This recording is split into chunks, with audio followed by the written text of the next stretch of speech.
I had a dog named Claire. My poor dog, I had her from 98 until 2015 when she passed away of old age. And it broke my heart, what can I say? But, when I had the dog, sometimes some people would say, "Oh, are you Claire's daddy?"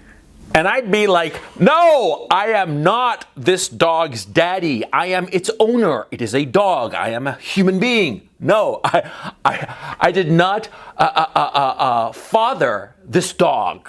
Much as I love her. I mean, I love my fucking dog, yeah? She was a great dog. I loved her. But she was a dog. She was a pet, I'd go to the park with her. I'd throw the ball with her. We'd walk around and stuff. We had a great time together. Sometimes we'd hang out and cuddle up and watch TV together, but she was the dog, okay?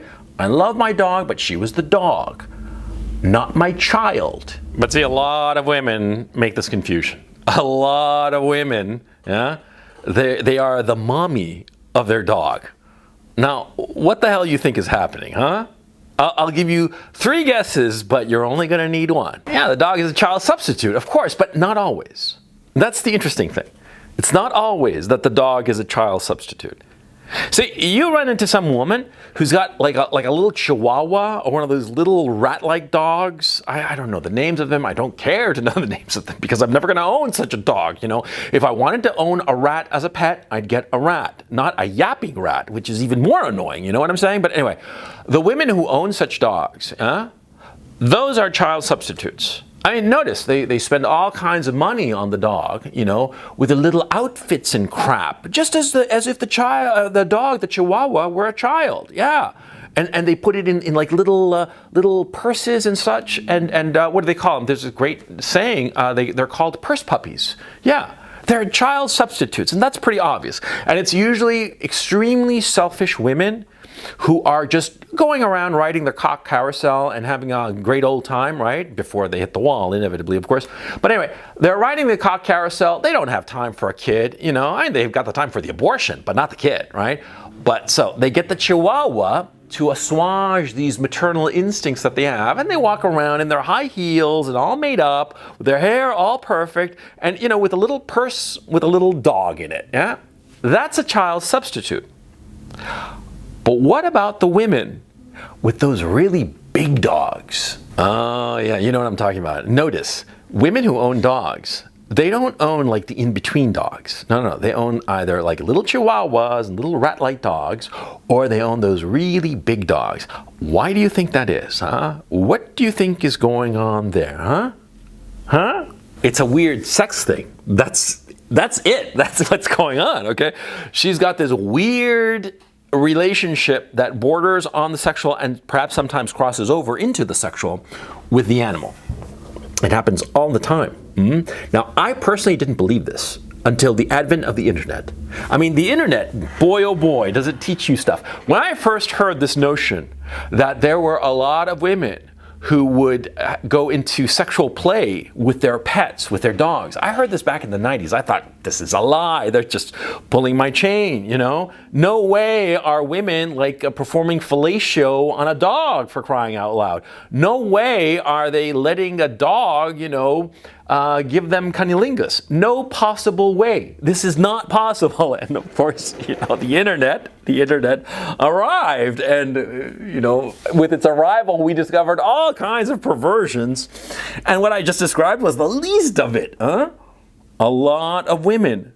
I'm not saying all of them, but a lot of them, certainly a majority of them, who own big dogs, they use the big dog as a man substitute. Yeah, the bigger the better. Because, see, women instinctively like that sense that a man is bigger than them and overpowers them. And, a big dog, a big old St. Bernard or whatever, those dogs can easily tip the scales at 170, 180, 200. No problem at all, Those dogs are big. I mean, you ever seen one? They're huge. So anyway, these women, they get these big dogs, and they might not even realize it. but they want that big dog because they want to be physically overwhelmed. But at the same time, they're able to control the dog because it's a dog, okay? And dogs are very easy to condition to obey you and do exactly what you want it to do from a young age. I mean, if you're consistent in your teaching the dog, right? The dog will do exactly what you want, just one command word and you're set, okay? And so that's what women do. Women, they get these dogs as little puppies and condition them. And so they can control the dog, but at the same time feel being overwhelmed. I mean, it's really perverse if you think about it. I mean, come on, yeah? But like I said, is it all women who have a big dog? No, not all women who have a big dog are having sex with that big dog. But chances are they are. Simple as that, okay? You got to understand the dynamic. Because you see, these women who have these big dogs, they fundamentally are attracted to men, but they're afraid of them. Because men, of course, being sentient human beings, are not easily controlled. I mean, they're controllable, but they're not always controllable. And so women, those women who are attracted to men yet scared of them because of this, well, the big dog is the perfect substitute. The perfect substitute for a man, because the big dog overwhelms her physically, and yet at the same time is easy to control, unlike a man. And notice too, see, women will get a male dog. I mean, when I was thinking about getting a dog, I was told consistently by a lot of people that I should get a female dog, because female dogs are a lot easier. Because male dogs tend to chew up all your furniture, and they're harder to teach, and all kinds of stuff, because they have more testosterone. All right, that's simplistic, but basically, yeah? And so I was told, get a female dog. A female dog is just going to be a lot easier to train. It's not going to chew up everything, or at least will know that only certain toys can be chewed, that kind of thing, okay? So fine, But later on, I realized that women get these male dogs because they don't mind the male dog chewing up everything. No, because they're looking at the dog, at the male dog, at the dog in general, for a completely different reason, Yeah. Oh God, yeah. I was messing with some girl on Twitter, yeah. I'm not going to say who it was or my identity because I go under a pseudonym online, right? But I was messing with this girl on Twitter, right? And she had posted pictures of herself and her very big dog. Oh, what the hell is that? I mean, it was so obvious, okay? I mean, she lavished love on that dog. She had a bunch of pictures of herself and the dog. But her and the boyfriend, very few. And she didn't have a problem showing the face of the boyfriend, right? But she just didn't care that much about the boyfriend, or certainly didn't care as much for the boyfriend as she did for the dog. The dog was her mate. Yeah, that's what's going on. And it's really fucking funny, but it's also sad. Yeah, because these women, they feel lonely, and they're not able to interact in a normal way with human beings, I'm talking about both the ones who have the purse puppies and the one who have the dog as sex object kind of people, right? These women, they are afraid of dealing with human beings and the messiness of human beings and the fact that human beings have agency, or at least have a stronger agency than dogs do.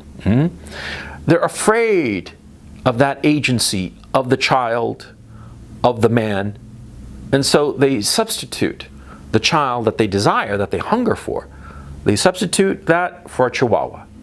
And the man that they want in their lives, the man who will not merely overwhelm them physically, but also protect them, make them feel safe and secure, well, they give up on that dream and swap it out for a Saint Bernard. And this is fundamentally sad, okay? But it's important to understand what's going on here.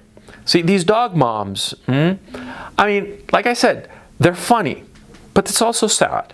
It's very human. And what's important to understand is the motivation of these people. See, they're not bad people or necessarily perverse people. They slip into perversions, I would say. But it's of a human need for company, for other people. I mean, that's the whole reason that I got my dog. Yeah? I was working all the time, and working as a writer, what was I doing? I was just there alone. It's a very lonely occupation. And in fact, it was my literary agent who suggested that I get a dog. Yeah, she in fact went with me to get the dog. Yeah, and with the dog, well, the dog made me feel less lonely because that was the problem I was having. I felt so unbelievably alone. But with the dog, that eased that sense of loneliness. And 3, 4, 5 times a day. I'd have to go out with her for at least a half an hour so she'd do her business and get some air and walk around, and it was good for the dog and also good for me. See? I mean, pets, I'm not against pets. I'm not anti-dog. I'm just saying you should know why somebody has a pet and what they are doing with that pet behind closed doors.